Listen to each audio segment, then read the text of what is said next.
ಇದನ್ನು ನೀವು ಮಾತಾಡುವಂತಹ ಕೆಲಸ ಸಿದ್ದರಾಮಯ್ಯ ಅವರವರೇ ಪ್ರಶ್ನೆ ಮಾಡಬೇಕಾಗುತ್ತೆ ನಿಮ್ಮನ್ನ. ನಾವು ಯಾವುದೇ ಕಾರಣಕ್ಕೂ ಹಿಂದುಳಿದ ವರ್ಗ ನಿಮ್ಮನ್ನ ಕ್ಷಮಿಸೋದಿಲ್ಲ. ನಿಮ್ಮ ಸರ್ಕಾರ ಪತನ ಆಗುವ ತನಕ ನಾವು ಬಿಡೋದಿಲ್ಲ. ರಾಜ್ಯದ ರಾಜಕಾರಣದಲ್ಲಿ ಒಂದು ದಲಿತ ವಿರೋಧಿ ಪಕ್ಷ ಯಾವ್ದಾದ್ರು ಇದೆಯಾ ಅಂದ್ರೆ ಅದು ಕಾಂಗ್ರೆಸ್ ಮಾತ್ರನೇ. ನೀವು ದಲಿತ ರಾಮಯ್ಯ ಅಲ್ಲ, ನೀವು ಬಲಿತ ರಾಮಯ್ಯ ಆಗಿದ್ದೀರಾ. ಸಮಾಜವಾದಿ ಅಲ್ಲ, ನೀವು ಮಜಾವಾದಿ ಆಗಿದ್ದೀರಾ. ನೀವು ಸ್ಥಾನಕ್ಕೆ ಬರೋದಕ್ಕೆ ಅವ್ರ ಹರಹರಲ್ಲ ಅಂತ ನಾವು ಹೇಳ್ತಾರೆ. ಮತ್ತೆ ಅವ್ರು ಬರಬಾರ್ದು ಸಿಎಂ ಆಗಿ. ಇವತ್ತು ಎಷ್ಟೋ ಒಂದು ವಿಚಾರಗಳಲ್ಲಿ ಸಬಲೀಕರಣದ ಒಂದು ವಿಚಾರಗಳಲ್ಲಿ ಕಾಂಗ್ರೆಸ್ ಸರ್ಕಾರ ವೈಫಲ್ಯ. ಯಾವತ್ತೂ ಕೂಡ ಕಾಂಗ್ರೆಸ್ಗೆ ಓಟ್ ಹಾಕಿಲ್ಲ, ಮುಂದೇನೂ ಹಾಕೋದಿಲ್ಲ.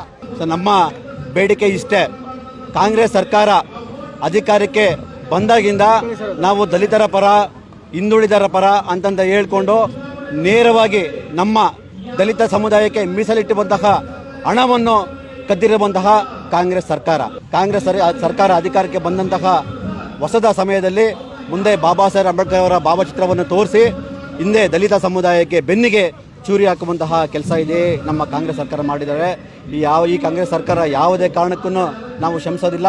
ಈ ಕಾಂಗ್ರೆಸ್ ಸರ್ಕಾರ ರಾಜ್ಯದಲ್ಲಿ ಕಿತ್ತು ಒಗೆಯೋ ತನಕ ನಾವು ಒಂದು ಅಹಿಂದ ಸಂಘಟನೆಗಳ ಒಕ್ಕೂಟ ಜೊತೆ ಇದೇ ನಮ್ಮ ಕರ್ನಾಟಕ ಭೀಮಸೇನೆ ಸಂಘಟನೆ ಬಲವಾಗಿ ನಾವು ನಿಂತ್ಕೊತೇವೆ.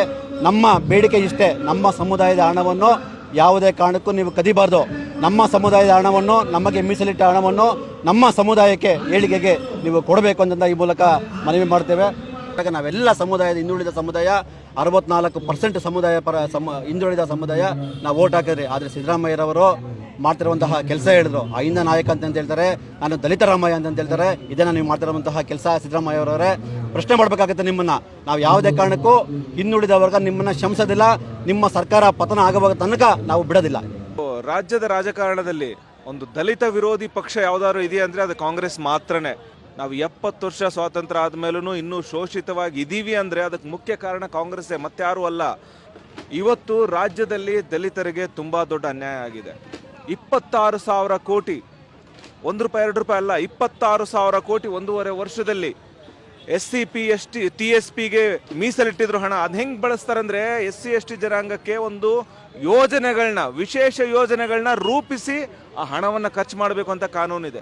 ಆದ್ರೆ ಇವ್ರು ಮಾಡಿದ್ದೇನು, ಗ್ಯಾರಂಟಿಗಳಿಗೆ ದುಡ್ಡು ಕೊಡಬೇಕು ಅಂತ ಹೇಳಿ ನಮ್ಮ ಸಮುದಾಯಕ್ಕೆ ಅಭಿವೃದ್ಧಿಗೋಸ್ಕರ ಇರೋ ಒಂದು ಹಣವನ್ನ ಅಲ್ಲಿಗೆ ಕೊಡ್ತಾರೆ. ಇದು ಪಿಕ್ ಪಾಕೆಟಿಂಗ್ ಅಲ್ವಾ, ಇದು ಕಳ್ತನ ಅಲ್ವಾ? ಸಿದ್ದರಾಮಯ್ಯನವರೇ, ದಲಿತ ರಾಮಯ್ಯ ಅಂತ ನೀವು ಹೆಸರಿಟ್ಕೊಂಡ್ರಿ ಚುನಾವಣೆಗಿಂತ ಮುಂಚೆ, ಸಮಾಜವಾದಿ ಅಂದ್ರಿ, ಎಷ್ಟೆಲ್ಲ ನೀವು ಅಭಿವೃದ್ಧಿ ಮಾಡ್ತೀವಿ ಅಂದ್ರೆ, ಆದರೆ ಚುನಾವಣೆ ಆಗುವ ಒಂದು ವರ್ಷದಲ್ಲಿ ನಿಮ್ಮ ನಿಜವಾದ ಮುಖವಾಡ ಇವತ್ತು ಹೊರಗಡೆ ಬರ್ತಾ ಇದೆ. ನೀವು ದಲಿತ ರಾಮಯ್ಯ ಅಲ್ಲ, ನೀವು ಬಲಿತ ರಾಮಯ್ಯ ಆಗಿದ್ದೀರಾ.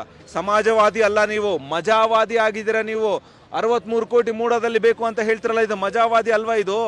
ಸೊ ಇವತ್ತು ಸಿದ್ದರಾಮಯ್ಯನವರಿಗೆ ಯಾವುದೇ ರೀತಿಯಾದ ನೈತಿಕತೆ ಉಳಿದಿಲ್ಲ. ನಾನು ದಲಿತರ ಪರವಾಗಿ ಇದ್ದೀನಿ ಅಂತ ಹೇಳೋದಕ್ಕೆ. ನೀವು ಮುಖ್ಯಮಂತ್ರಿ ಆಗಿದ್ದಾಗಲೇ ತಾನೇ ನ್ಯಾಯಮೂರ್ತಿ ಸದಾಶಿವ ಆಯೋಗದ ವರದಿ ಬಂದಿದ್ದು ಒಳ ಮೀಸಲಾತಿದ್ದು. ಆವಾಗ 5 ವರ್ಷ ಅಂತೂ ನೀವು ಅದನ್ನ ಅನುಷ್ಠಾನಗೊಳಿಸಲಿಲ್ಲ. ಕಾನೂನು ತೊಡಕುಗಳಿದೆ, ಕೇಂದ್ರ ಸರ್ಕಾರದ ಬೇಕು, ಅದು ಇದು ಬೇಕಂತೆಲ್ಲ ಮೋಸ ಹೇಳಿದ್ರೆ, ಇವತ್ತು ಸುಪ್ರೀಂ ಕೋರ್ಟೇ ಹೇಳಿದೆ ಯಾವುದೇ ರೀತಿಯಾದ ಕಾನೂನು ತೊಡಕುಗಳಿಲ್ಲ, ಯಾವುದೇ ರೀತಿಯಾದ ಕೇಂದ್ರ ಸರ್ಕಾರದ ಅನುಮತಿ ಬೇಕಾಗಿಲ್ಲ. ಎಲ್ಲ ರಾಜ್ಯ ಸರ್ಕಾರಗಳಿಗೂ ಸಂಪೂರ್ಣ ಅಧಿಕಾರ ಇದೆ ಒಳ ಮೀಸಲಾತಿ ಜಾರಿ ಮಾಡೋದಕ್ಕೆ. ಮಾಡೋದಕ್ಕೆ ಏನು ಪ್ರಾಬ್ಲಮ್ ನಿಮಗೆ? ಅಂದರೆ ನಿಮಗೆ ಒಳ ಮೀಸಲಾತಿನ ನೀವು ಜಾರಿ ತರೋದಕ್ಕೆ ನೀವು ಯಾವುದೇ ರೀತಿಯಲ್ಲಿ ನೀವು ರೆಡಿ ಇಲ್ಲ. ನೀವು ದಲಿತ ವಿರೋಧಿ ಅನ್ನೋದನ್ನ ಪದೇ ಪದೇ ನೀವು ತೋರಿಸ್ತಾ ಇದ್ದೀರಾ. ಇನ್ನು ಮೇಲೆ ಕರ್ನಾಟಕ ರಾಜ್ಯದ ಏನು ಅತಿ ಹೆಚ್ಚು ಜನಸಂಖ್ಯೆಯಲ್ಲಿರೋ ದಲಿತ ವರ್ಗದ ಜನಾಂಗದವರು, ಇವತ್ತು ನಮ್ಮ ಬಾಂಧವರು ಯಾರೂ ನಿಮ್ಮ ಗುಲಾಮರಾಗಕ್ಕೆ ಸಾಧ್ಯ ಇಲ್ಲ. ಎಲ್ಲರೂ ಇವತ್ತು ಒಂದು ಬದಲಾವಣೆ ಬೇಕು ಅಂತ ಯೋಚನೆ ಮಾಡ್ತಾ ಇದ್ದಾರೆ. ಬದಲಾವಣೆಯತ್ತ ಎಲ್ಲರೂ ಇವತ್ತು ಹೋರಾಟಕ್ಕೆ ಮುಂದಾಗ್ತಾ ಇದ್ದಾರೆ. ದಲಿತ ವರ್ಗದವರಿಗೆ ಯಾರು ಶೋಷಿತ ಜನಾಂಗದವರು ಇದ್ದಾರೆ ಅವರ ವಿರುದ್ಧವಾಗಿ ಸಿದ್ದರಾಮಯ್ಯನವರು ಇವತ್ತು ನಿಂತಿದ್ದಾರೆ. ಕಾಂಗ್ರೆಸ್ ಅಲ್ಲೇ ಇವತ್ತು ದಲಿತ ವಿರೋಧಿ ಇರುತ್ತೆ, ಮತ್ತೆ ಯಾವುದರಲ್ಲೂ ಇಲ್ಲ. ಕಾಂಗ್ರೆಸ್ ಸರ್ಕಾರವನ್ನ ಇವತ್ತು ದಲಿತರು, ಹಿಂದುಳಿದ ವರ್ಗದವರು ಮತ್ತು ಅಲ್ಪಸಂಖ್ಯಾತರು ಆಯ್ಕೆ ಮಾಡಿದ್ವಿ. ಆದರೆ ಇವತ್ತು ಎಲ್ಲ ಒಂದು ಕಡೆ ಮತ್ತೆ ಕಾಂಗ್ರೆಸ್ ಪಕ್ಷ ಸರ್ಕಾರಕ್ಕೂ ಕೂಡ ಪಾಠ ಕಲಿಸುವಂತಹ ಒಂದು ಪರಿಸ್ಥಿತಿಯನ್ನೇ, ಸನ್ನಿವೇಶವನ್ನ ಸೃಷ್ಟಿ ಮಾಡ್ಕೊಂಡಿದ್ದಾರೆ ಅಂತ ಹೇಳಿದ್ರೆ ತಪ್ಪಾಗಲ್ಲ. ನಮ್ಮ ದಲಿತರ ಸಬಲೀಕರಣ ಮತ್ತು ದಲಿತರ ಏಳಿಗೆ ಮತ್ತೆ ದಲಿತರ ಬೆಳವಣಿಗೆಯನ್ನ ಕಾಂಗ್ರೆಸ್ ಸರ್ಕಾರದಿಂದ ಸಾಧ್ಯ ಅಂತ ಹೇಳಿ ನಂಬಿ ನಾವು ಇವತ್ತು 135ಕ್ಕಿಂತ ಹೆಚ್ಚು ಸ್ಥಾನವನ್ನು ಅವರಿಗೆ ಗಿಟ್ಟಿಸ್ಕೊಟ್ವಿ. ಆದರೆ ಇವತ್ತು ಎಷ್ಟೋ ಒಂದು ವಿಚಾರಗಳಲ್ಲಿ, ಸಬಲೀಕರಣದ ಒಂದು ವಿಚಾರಗಳಲ್ಲಿ ಕಾಂಗ್ರೆಸ್ ಸರ್ಕಾರ ವೈಫಲ್ಯ.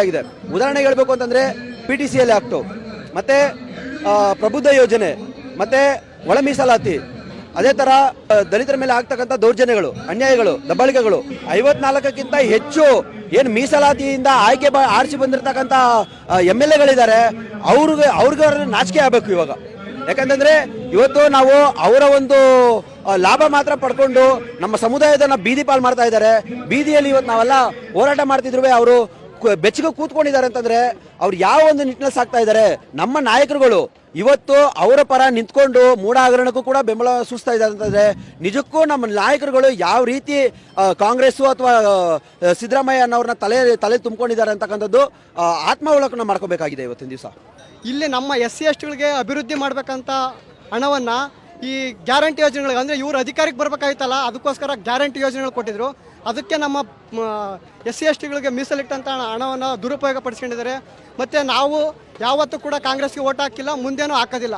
ಯಾಕಂದರೆ ಅದು ಹುಲ್ಲು ಒಳಗಿನ ಸರ್ಪ ಅಂತ ನಮ್ಮ ಮಾನ್ಯವರು ಕಾಂಶಿರಾಮ್ ಸಾಹೇಬ್ರು ಹೇಳಿದ್ದಾರೆ. ಕಾಂಗ್ರೆಸ್ ಏನು ಮಾಡುತ್ತೆ, ನಮ್ಮನ್ನು ಜೊತೆಗಿಟ್ಕೊಂಡು ನೋಡಿ, ನಮ್ಮ ದಲಿತ ಸಂಘಟನೆಯ ನಾಯಕರನ್ನ, ದಲಿತರ ರಾಜಕಾರಣಿಗಳ ಇವ್ರನ್ನೆಲ್ಲರನ್ನೂ ಜೊತೆಗಿಟ್ಕೊಂಡು ಮತ್ತು ನಮ್ಮ ದಲಿತರಿಗೇನೆ ಹೋಮ್ ಮಿನಿಸ್ಟ್ರುಗಳು ಇಂಥ ಒಂದೊಂದು ಪೋಸ್ಟ್ಗಳು ಕೊಡೋದು. ಯಾಕೆ ಅವ್ರಿಗೂ ಕೂಡ ಈ ದಲಿತರ ಮೇಲೆ ಹೆಚ್ಚು ಶೋಷಣೆಗಳಾಗ್ತಾವೆ ನಮ್ಮ ಕರ್ನಾಟಕದಲ್ಲಿ. ಆದರೆ ಧ್ವನಿ ಎತ್ತಬಾರ್ದು, ಯಾಕಂದರೆ ಎಸ್ಸಿಗಳ ಮೇಲೆ ಧ್ವನಿ ಎತ್ತಬಾರ್ದು ಅಂಥ ಪೋಸ್ಟ್ಗಳನ್ನ ಕೊಟ್ಟು ಅವರು ಕೂಡ ಸಮುದಾಯಕ್ಕೆ ಏನೇ ಅನ್ಯಾಯಗಳಾದ್ರೂ ಧ್ವನಿ ಎತ್ತಿಲ್ಲ. ನಮ್ಮ ಸ್ಕಾಲರ್ಶಿಪ್ಗಳನ್ನು ಅದನ್ನು ಮತ್ತೆ ಮ್ಯಾನೇಜ್ಮೆಂಟ್ ಕೋಟಾದಲ್ಲಿ ಅವರು ಆಯ್ಕೆ ಆದರೂ ಕೂಡ ಅವ್ರಿಗೆ ಸ್ಕಾಲರ್ಶಿಪ್ಪನ್ನು ಪ್ರಾರಂಭ ಮಾಡಿ ಉನ್ನತ ವ್ಯಾಸಂಗಕ್ಕೆ ಪ್ರಬುದ್ಧ ಯೋಜನೆಯನ್ನು ನಿಲ್ಲಿಸಿದ್ರಿ. ಮತ್ತು ಈ ದಲಿತ ಪರ ಸಂಘಟನೆಗಳು, ಪ್ರಗತಿಪರರು ಹೋರಾಟ ಮಾಡಿದಾಗ ನಾವು ಧ್ವನಿ ಎತ್ತಿದಾಗ ಇಲ್ಲ ನಮಗೆ ಗೊತ್ತಿರಲಿಲ್ಲ, ಹಾಗಾಗಿ ಅದು ಕಂಟಿನ್ಯೂ ಮಾಡ್ತೀವಿ ಅಂತೀರ. ಮತ್ತು ಫಸ್ಟ್ ಅಟೆಂಪ್ಟ್ಗೆ ಫಸ್ಟ್ ಕ್ಲಾಸ್ ಆದಂಥವ್ರಿಗೆ ಪ್ರೈಸ್ ಮನಿ ಕೊಡ್ತಿದ್ರಿ, ಅದನ್ನು ನಿಲ್ಲಿಸಿದ್ರಿ. ಅದನ್ನು ಕೂಡ ಒಂದಷ್ಟು ನಿಮಗೆ ಮನವಿ ಕೊಟ್ಟಾಗ ಹೋರಾಟಗಳು ಮಾಡ್ತೀವಿ ಅಂತ ಹೇಳಿದಾಗ ಮತ್ತೆ ಕೊಡ್ತೀವಿ ಅಂತಿದ್ದೀರಾ.